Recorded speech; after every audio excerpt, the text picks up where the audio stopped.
तुम्हारे माँ बाप क्या करेंगे, तुम्हें एक बार समझाएंगे, 2 बार समझाएंगे, 3 बार समझाएंगे, समझा समझा के वो भी एक दिन थक जाएंगे। वो कहेंगे कितना समझाइए, बच्चा ही ऐसा है, हम नहीं समझा सकते भाई इसे। मेरा नाम है प्रियंका, आप देख रहे हैं इट्स सिंपल और आज की वीडियो में हम बात करने वाले हैं टॉप 5 टिप्स जो आपको फॉलो करनी चाहिए ताकि आप क्लास 12 के बिजनेस स्टडीज सब्जेक्ट में अच्छे मार्क्स ला पाएँ। ठीक है, तो शुरू करते हैं।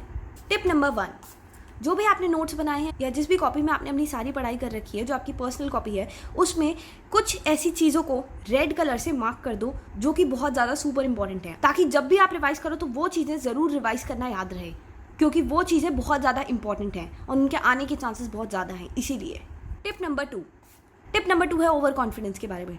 अगर आपके दोस्त के 70 में से 50 मार्क्स आते हैं और आपके 56 आते हैं तो ज़्यादा खुश होने की ज़रूरत नहीं है, क्योंकि पासे कभी भी पलट सकते हैं। दैट इज़, हो सकता है तुम्हारे दोस्त तुमसे ज़्यादा मेहनत कर ले और ज़्यादा अच्छे मार्क्स ले आए। दैट इज़, तुम्हें नहीं पता कि क्या होगा। कभी भी ओवर कॉन्फिडेंस में मत आओ। अगर तुम्हारे एक बार ज़्यादा मार्क्स आ गए हैं पढ़ के, तो तुम्हें अपनी साइड से अपना 100% देना है, अपनी साइड से पूरी मेहनत करनी है।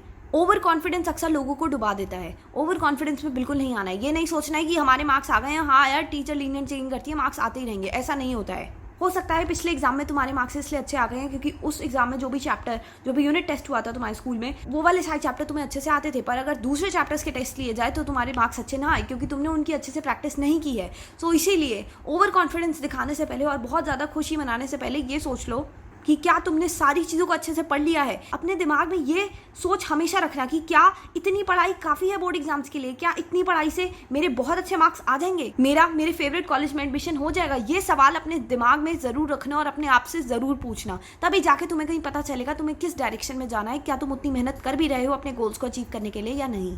ठीक है। टिप नंबर 3, 5 नंबर का क्वेश्चन या फिर उससे ज़्यादा मार्क्स के क्वेश्चन को जैसे ही तुम बोर्ड एग्जाम में देखो उसको धड़ लिखना मत शुरू कर दो। एकदम से तुम लिखना शुरू कर रहे हो, नहीं।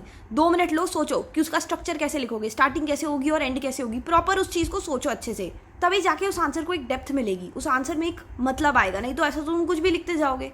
सबसे पहले क्वेश्चन पेपर को अच्छे से पढ़ लो। बहुत बच्चे ये गलती करते हैं। क्या होता है, क्वेश्चन पेपर मिलता है हाथ में, फर्स्ट क्वेश्चन देखते हैं, बस उसी के बारे में सोचने लग जाते हैं कि इसमें हम क्या क्या चीज़ें लिखेंगे। नहीं, पहले सारे क्वेश्चन एग्जाम के एक बार पढ़ लो और पहले ही एक दिमाग में अपने सेट कर लो कि इन दोनों क्वेश्चन में से मुझे ये वाला क्वेश्चन अटेम्प्ट करना है। पहले ये सारी चीज़ें डिसाइड कर लो। नहीं तो जैसे जैसे तुम आगे बढ़ते जाओगे, जैसे जैसे तुम एक एक क्वेश्चन अटेम्प्ट करते जाओगे, उसी कंफ्यूजन में फंसते जाओगे अब कौन सा क्वेश्चन अटेम्प्ट करना है। तो पहले ही जब तुम्हें क्वेश्चन पेपर मिले सारे क्वेश्चन को अच्छे से पढ़ लो और देख लो कि तुम्हें कौन सा क्वेश्चन करना है और उसे छोटा सा डॉट से या फिर एरो से मार्क कर लो। और कुछ टीचर्स बहुत ज़्यादा स्ट्रिक्ट होते हैं, बहुत ज़्यादा खड़ूस होते हैं। वो कहते हैं इस पे डॉट भी कैसे आया क्वेश्चन पेपर पे, ये किसने लगा दिया। तो इसलिए अपने दिमाग में ही सोच के रखो।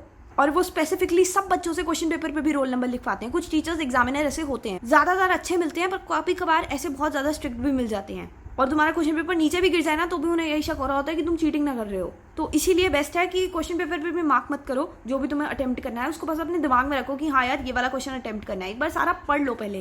पहले एक प्लान होना चाहिए। अक्सर कोई भी चीज़, कोई भी बड़ा काम करने से पहले एक प्लान बनाया जाता है, फिर उस प्लान को एग्जीक्यूट किया जाता है। तुम क्या कर रहे हो, तुम फर्स्ट क्वेश्चन देख रहे हो और डायरेक्ट एग्जीक्यूट कर रहे हो, नहीं।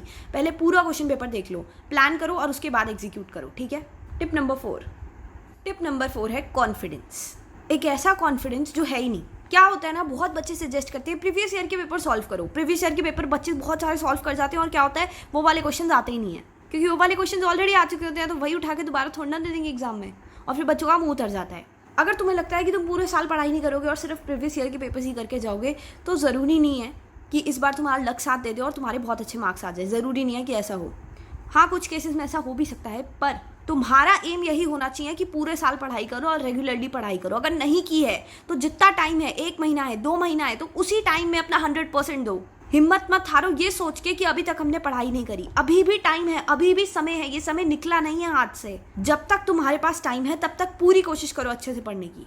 हिम्मत मत हारो। ये मत सोचो कि तुम हार गए हो, क्योंकि जिस टाइम तुम ये सोचना शुरू कर दोगे कि तुम हार गए हो, उस टाइम तुम पढ़ना छोड़ दोगे। तुम्हें लगेगा कि यार अब तो मार्क्स आ ही नहीं सकते। नहीं, जितना भी टाइम बचा है तुम्हारे पास, उस टाइम को पूरे अच्छे तरीके से यूटिलाइज करो।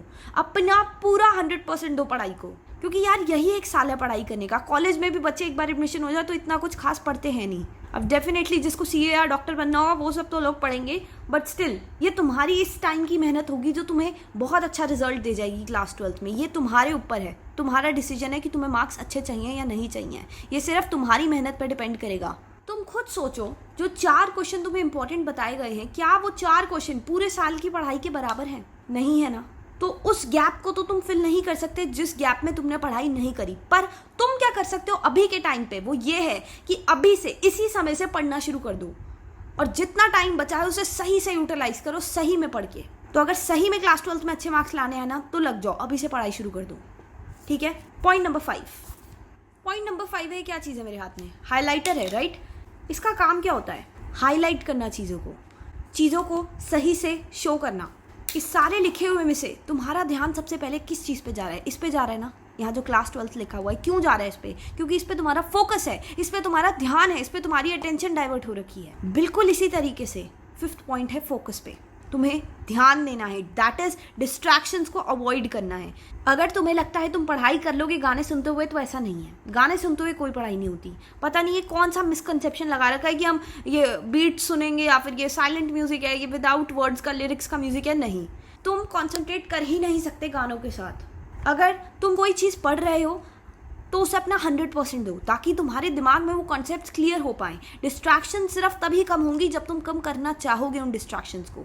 और वो डिस्ट्रैक्शंस कैसे कम होंगी, तुम्हें खुद पता होगा कि तुम्हारी लाइफ में सबसे बड़ी डिस्ट्रैक्शन क्या है। हो सकता है किसी बच्चे के लिए उसका फ़ोन हो जो कि हर 2 मिनट में बजता जा रहा हो, तो उस फ़ोन को या तो तुम साइलेंट पे कर दो या म्यूट कर दो या अपने पेरेंट्स को दो, ताकि तुम अपनी पढ़ाई से डिस्ट्रैक्ट ना हो पाओ किसी भी तरीके से, ताकि तुम अपने गोल्स को अचीव कर पाओ। ये तुम्हारे ऊपर है कि तुम्हें पढ़ाई करनी है, ये तुम्हारी रिस्पॉन्सिबिलिटी है। At the end of the day किसी को फर्क नहीं पड़ने वाला तुम्हारे कितने मार्क्स आते हैं, बजाय तुम्हारी रिपोर्ट कार्ड है, तुम्हारे पेरेंट्स की नहीं है। तुम्हारे माँ बाप क्या करेंगे, तुम्हें 1 बार समझाएंगे, 2 बार समझाएंगे, 3 बार समझाएंगे, समझा के वो भी एक दिन थक जाएंगे।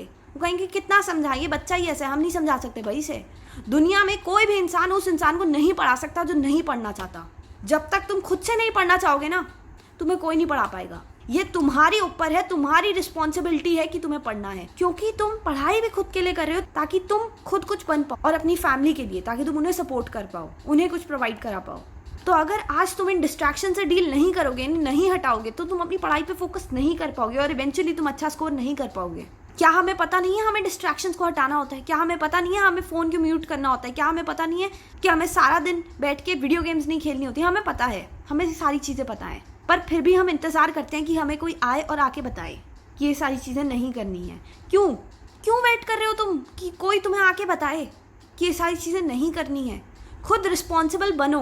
खुद तुम्हें ये एहसास होना चाहिए कि तुम्हारे लिए इस साल पढ़ाई करनी कितनी ज़्यादा ज़रूरी है। बोर्ड एग्जाम्स हैं, दोबारा नहीं आने वाले। इस बात का तुम्हें खुद से एहसास होना चाहिए कि तुम्हें पढ़ना है, क्योंकि जब तक तुम खुद से एफर्ट्स नहीं करोगे, खुद से पढ़ाई स्टार्ट करनी शुरू नहीं करोगे, तब तक अच्छे मार्क्स नहीं आ पाएंगे। तो अगर सच में तुम्हें अच्छे मार्क्स लाने हैं, सच में तुम्हें अच्छा स्कोर करना है और अपने फेवरेट कॉलेज में एडमिशन चाहिए, तो आज ही से, अभी से पढ़ना शुरू कर दो। और किसी भी चमत्कार जादू का इंतजार मत करो कि तुम्हारे बाय लक बाय चांस अच्छे मार्क्स आ जाएंगे। ऐसा नहीं होता। फेस द रियलिटी, तुम्हें पढ़ना पड़ेगा, और जब तक नहीं पढ़ोगे तब तक मार्क्स नहीं आएंगे, ठीक है? तो अब पढ़ना शुरू कर दो सही में, टाइम बहुत कम रहेगा एग्जाम्स में। Okay, so all the best for exams and that's it for this video.